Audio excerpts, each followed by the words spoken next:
Hello, this is Monday's lecture for week 14. Hope you had a great weekend. We're at the end of what I would say is the core material for this semester with our discussion of optics. So now looking at the last 4 assignments for the semester, I looked back through the MCAT preparation guide that you'll see in the beginning of your book, and I hope you will agree that we've covered each one of these subjects in depth.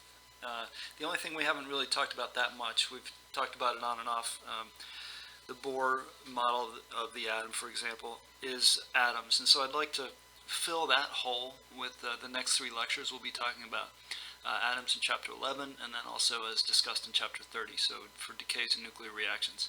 So today's lecture is just on atoms, in particular the Bohr model of the atom. And really, the story begins. This book is confusing in the way it's arranged, but it begins in chapter 29 when we're talking about black body radiation and ultraviolet catastrophe. And as a result of that sort of line of reasoning, Einstein and his buddies came up with the fact that energy is actually quantized, and it's quantized in these little packets that's equal to a constant called Planck's constant times the frequency of the photon. So that was already kind of in the air when Balmer, for example, did these experiments. He hooked up an electron, a voltage source to a neon tube full of hydrogen gas. And if you get this potential high enough, then you get some breakdown that happens through the gas, it ionizes the gas, and you have some photons that are emitted. And the frequency of the photons emitted, it's not a broad diffuse spectrum like this is here without the black lines. It's actually given off in very discrete wavelength intervals. In fact, so for hydrogen in the visible spectrum, these are the only wavelengths that we can actually see.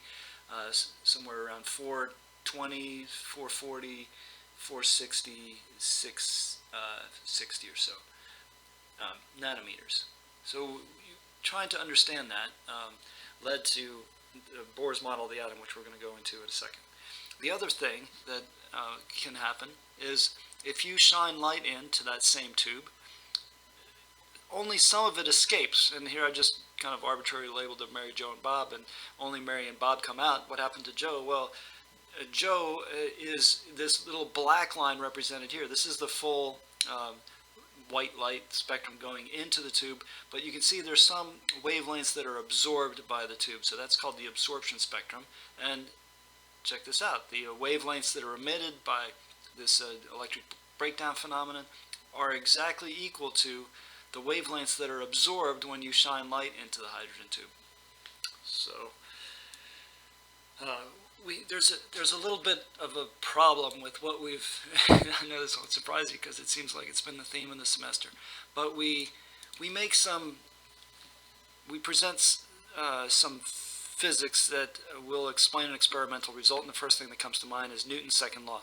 You know that Newton's second law is one of the pillars of classical mechanics, and we've used it to explain a lot of things, but you also notice that when we started out talking about Newton's second law, we said F equals ma, and then it turned out upon a little closer inspection that, well, it's not actually mass times acceleration in all circumstances. A more accurate thing to say would be that it's equal to the change in momentum. So force is equal to the time rate of change in momentum. And I would say that a similar situation is occurring now with electromagnetic radiation. We just finished in the previous chapter, before we started talking about optics, in chapter 24, electromagnetic radiation. We know that moving charges will create self-propagating electromagnetic waves. That's an experimental fact that's been verified. And also it stands to rest that if in this picture that we had in the early 1900s, late 1800s, that the electron whizzes around the nucleus on some kind of a racetrack, and since that electron, at least in the rest frame of the nucleus, is moving with respect to the nucleus, then that means it should be radiating. And if it's radiating, that means it's giving off energy in the form of electromagnetic radiation. That energy needs to be coming from the electron nucleus system. which would mean that it would be constantly losing energy. If it's constantly losing energy, then that electron would eventually collapse into the nucleus. Well, that doesn't happen. So what's going on? It seems to imply that the electron doesn't constantly radiate energy, right? Because the major premise is true. The minor premise we don't really know about. We just kind of assume that that's what's going on. So our minor premise must be wrong. So why doesn't the electron constantly radiate energy is the question that consumed Niels Bohr for some of his life. And actually, he died in 1962, just a few years before I was born. So this is pretty recent history, right? At least from standpoint of an old guy. Anyway, compared to what we've been talking about, this is recent history. So this was his answer. Why don't they radiate? Well, they just don't. Very unsatisfying, but here was the justification. Only certain orbits are stable, and those are orbits with an angular momentum. Remember, our symbol for angular momentum was capital L. Oh, it's not going to let me draw it here. All right.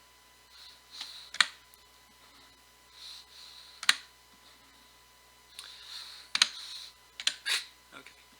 Our symbol was L, and it was equal to the cross product of the radius vector and the linear momentum vector. So if you had some radius pointing to some object that was moving at velocity v, then L equals r cross mv. This is supposed to be a v. And if they're perpendicular to each other, then you would just get L equals r mv. So that's our term for orbital angular momentum. And Niels Bohr said, well, it turns out they can only have certain values, and those values are equal to n h bar. And h bar, by the way, is just regular h divided by 2 pi. And regular h is Planck's constant. So 6.23 times 10 to the minus 34th joules seconds is Planck's constant. So I haven't. Your book actually doesn't say where this comes from. How did Niels just come up with this expression for angular momentum equals nh bar?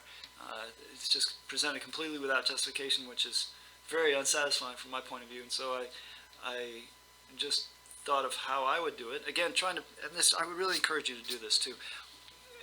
Come up with some problem, like the pyramids. It's a mystery, more or less, how the pyramids were able to be built, right? But if you sit down and just think about it, you're like, well, how would I do it? If I were in charge of putting the pyramids together, what would I do? And you could come up with some pretty plausible explanations for how the pyramids were built, just from what you know already about Newton's second law and how to apply leverage with a lever arm and so on. And it's a fun exercise to see if you can do the same thing for L equals nh bar with Bohr's model of the atom. So here I had to go. As far as I know, this isn't in print anywhere, right? This is not the way it's justified in typical textbooks, but I think this is probably along the lines of what he was thinking. And he was certainly familiar with this this concept that we've talked about before, which was standing waves. So when you have a string that's fixed on both ends, we know that the only waves that stick around, the only ones that persist, stand, are the ones where the length here is equal to an integer number of half wavelengths. So I've drawn, I know this looks like an alien face, but this line and this line represent the n equals 1 line, where this length is half the wavelength. And then I've also drawn the n equals 2 configuration, where you've got a whole wavelength that fits inside L, so L equals n equals 2 in this case. So we know that's the requirement for standing waves. Well, here we're talking about the electrons traveling in a circular orbit, or we now know from scattering experiments, a spherical orbit. That's misleading. Let me just say that the shape of the probability distribution of the location of the electron around a nucleus is a sphere. We know that from scattering experiments. Okay, so whether it's a sphere or a circle, the same argument applies. The only waves that persist for the length equal to the perimeter, the circumference of this circle, 2 pi r, would have to be an integer number of half wavelengths. So 2 pi r equals n lambda over 2. And then he was also familiar with the Planck-Einstein relationship that I just talked about, which is a result from the black body radiation experiments, that the energy, E, equals Planck's constant times frequency, or sometimes you'll see the Greek letter nu in place of F for frequency. So E equals h nu or E equals hf. So we can use E equals hf and knowing that kinetic energy is 1/2 mv squared to come up with a relationship between wavelength and velocity. So I did that here, and I just plugged. So I get wavelength is twice Planck's constant divided by the momentum. And when you plug that back into this equation, n lambda over 2, this is my expression for lambda, this pops out. So MVR, remember, is orbital angular momentum. Orbital angular momentum is just nh bar. Okay, so that's one of the cornerstones of Bohr's model of the atom, is that it doesn't radiate except when it's going from one energy state to another, and the energy states that are allowed are given by this radius. If you solve this equation for radius, you get r equals nh bar over mv. So only certain radii are allowed by this model, and you only get a transmission or an absorption when the frequency corresponds to a difference in those two energy levels given by a different n. So your book, I think, I just wanted to show you this picture. This is Niels Bohr when he got engaged to Margaret, and that's my grandmother's name. I think it's, I don't know, I like that picture.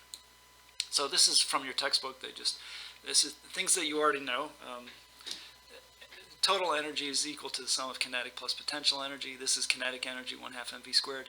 And this one you might not remember, but do you remember that the electrical force was kqq over r squared, and instead of q we have the fundamental electron charge, which is E. This is Coulomb's law.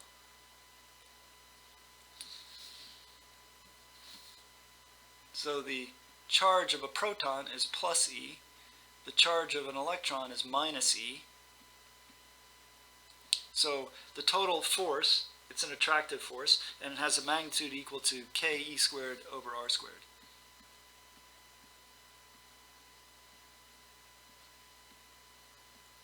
And if you want to find the change in energy that it would take to change the position of an electron, remember that work equals the change in energy, and work equals the integral of f dot dr. So when I plug this, all these are constants, right? Ke squared. I just take the integral of dr over r squared, and that gives me a minus 1 over r.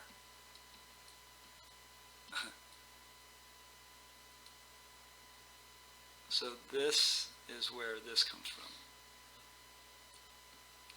This is the potential energy term. Okay. And then here, let's talk about this equation in a little bit more detail. Here's our model of the Bohr model of the atom. We've got an electron spinning around a proton. The nucleus just consists of a single proton. And so if I were to do Newton's second law, hopefully if there's one thing that you've gotten out of this class, it's how to turn a picture like this into an expression of Newton's second law.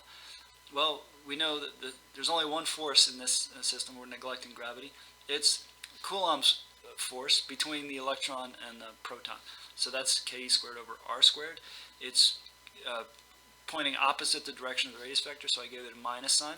And that's equal to mass times acceleration, which is also pointing towards the center. So, do you remember when we were talking about if you're in a car or you're on a bicycle moving in a circle, your direction change is always towards the center of the circle. That's why it's minus ma. And also for uniform circular motion, we remember that acceleration is equal to v squared over r. So hopefully you've done this so many times now that it's like falling off a log. So when you make that substitution and you eliminate one of the r's, you get ke squared over r equals mv squared. And that's actually a relationship that you're going to use in your homework. And if we also make the substitution that v equals nh bar over nr, like I mentioned before, in my derivation of well, okay, let me just write it down again. Bohr's second point from Bohr's model is that the orbital angular momentum, which is equal to mass times velocity, that's linear momentum, crossed with the r vector, so mvr when they're perpendicular, is equal to nh bar. So I can solve this for v, and I get nh bar over mr. And then I substitute this into this expression, and I get this. Hopefully you can see that, right? When you square v, you'll get n squared h bar squared m squared. Okay, and it gives you that. So substitute there, and it gives you this expression for the allowed radii. Well, we do have an expression for the energy in terms of the radius. So this is from your book, right? Minus k e squared over 2r, and that's just summing our kinetic 1/2 mv squared term with the electric potential energy. So that's the total energy. You'll notice it's negative, so it's a bound electron. So we take that equation and we plug in our value for r, and we get this.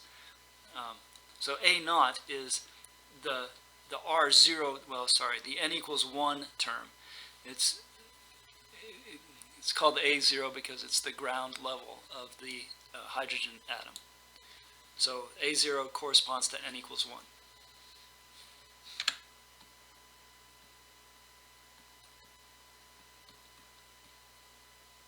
Okay, and also if you just plug in, remember k equals 10 to the minus 7th, and e is 1.6 times 10 to the minus 9th, and you get this value, minus 13.6 electron volts. I think we actually did this before when we were talking about uniform circular motion. We derived the ground state energy of a hydrogen atom. So 13.6 electron volts is probably a number that you've already run into in your chemistry studies. I'm presenting this in a backwards sort of way. What actually happened historically was I should say, Balmer discovered, well, that's not completely true, Rydberg. Balmer found a relationship that was similar to this. Rydberg put it in a different form. He put it in this form.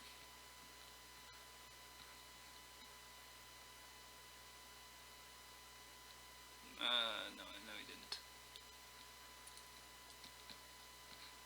Actually, in his case, because they were just looking at a very specific series, now called the Balmer series, where the final state was n equals 2. So for Balmer, n final equals 2. What's so special about n final equals 2? Well, the only thing that makes it special is that this difference in energies, you'll notice that the biggest difference in energy you can have from an unbound electron down to the n equals 2 transition is it's only 3.4 electron volts.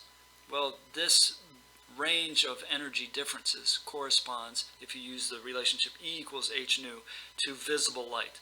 So this was the first kind of relationship that we found between, just experimentally determined between the wavelength of the absorption or emission spectra and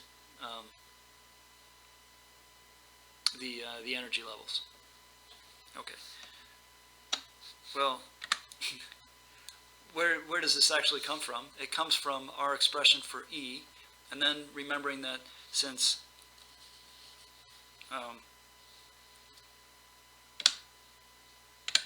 delta E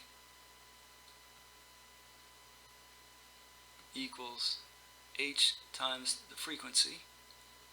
That's the Einstein-Planck relationship that we talked about before. So we have also this relationship that wavelength, or the velocity equals wavelength times frequency. So if I solve this for frequency, and then if I substitute this in there, I get delta E equals h v over lambda. And then making the substitutions that we talked about already for v, you come up with this relationship for well, okay, I guess I'm not being clear. If I divide both sides by h lambda, now I get delta E over hv. This delta E over hv is our Rydberg constant, which is about 10 to the 7th.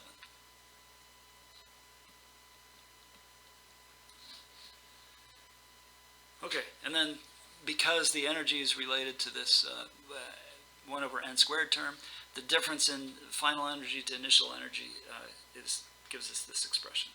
So let me just write this down. This would be RH.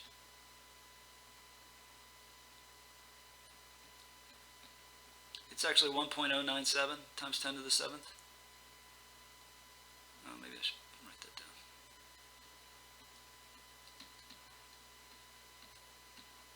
I'm not 100% sure about that value.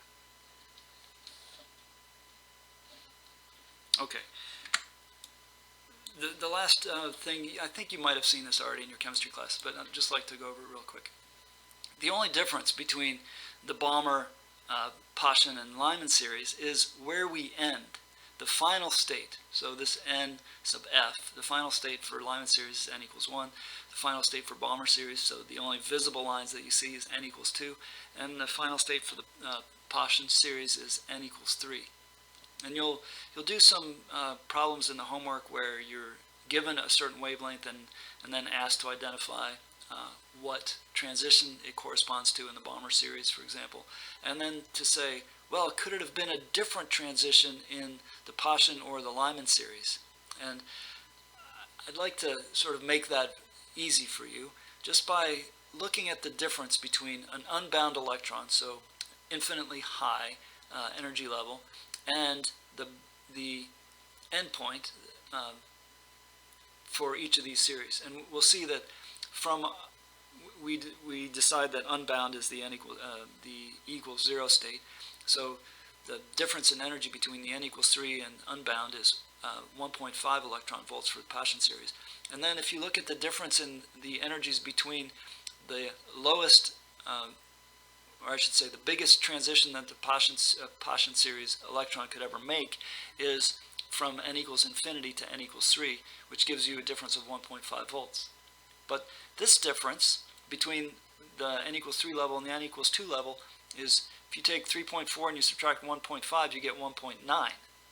So that's a bigger difference than the n equals infinity to n equals 3 level. So there can't be any overlap. It can't be any overlap between the Balmer series and the Paschen series, because it's, you know, visually you might look at this red arrow and say this red arrow would have fit in here someplace, but actually there's no way it would have, because the length of this red arrow is 1.9, and the length from 0 to from unbound to the n equals 3 is 1.5. So there's no overlap between the Balmer and the Paschen series. And similarly, there's no overlap between the Lyman and the Balmer series, because the smallest transition that you can make in the Lyman series is this n equals 2 to n equals 1, which corresponds to 10.2 electron volts, right? The difference between 13.6 and 3.4.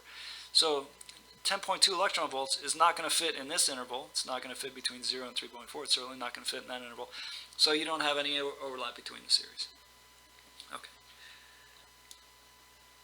I'd just like to finish off this discussion with one example from the text, and that is calculating the electronic transition for the n equals 2 to the n equals 1 state in hydrogen.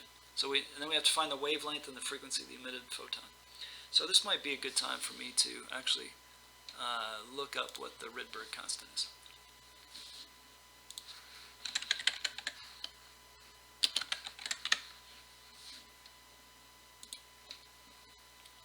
Okay, 1.097 inverse meters. 1, 2, 3. Yeah. Well, so that was right actually. Got lucky. So RH is 1.097. Let's use black.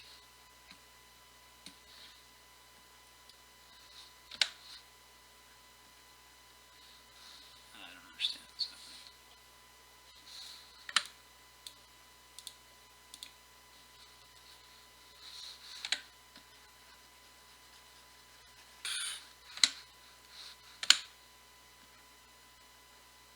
All right, whatever.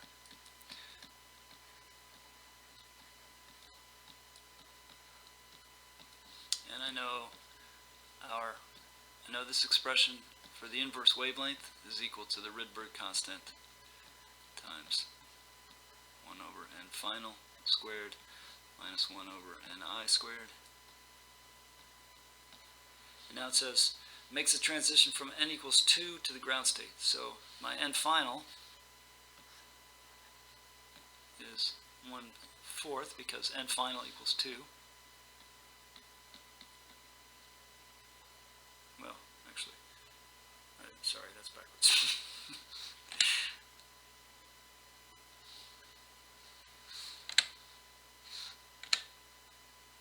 N initial equals 2.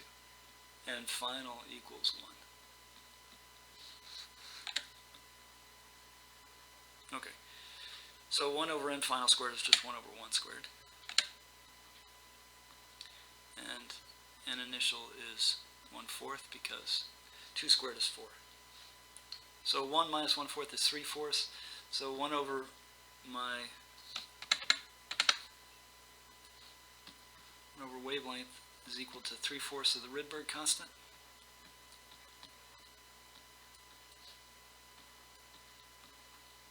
And that means wavelength is 4/3 of 10 to the minus 7th.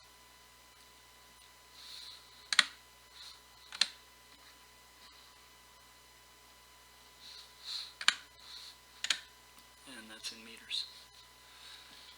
Okay, so that's the wavelength. We need to find the frequency. How do you find the frequency given the wavelength? Well, we're talking about the frequency of an emitted photon, right? That's maybe the potentially confusing thing about this is we've been talking about transitions of an electron from one state to another. But that electron, when it changes state from one to another, emits a photon equal to that energy difference. So we know that for a photon, the frequency is the speed of light. And for any wave, the velocity equals the wavelength times frequency.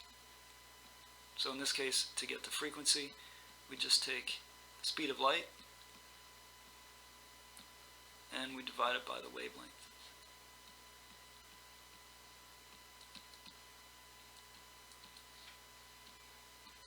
So 3 divided by 4/3 is 9/4 times, let's see, 8 plus 7 is 15, 10 to the 15th hertz. Okay, I hope that helps. If you have any questions, please text or email. See you on Monday.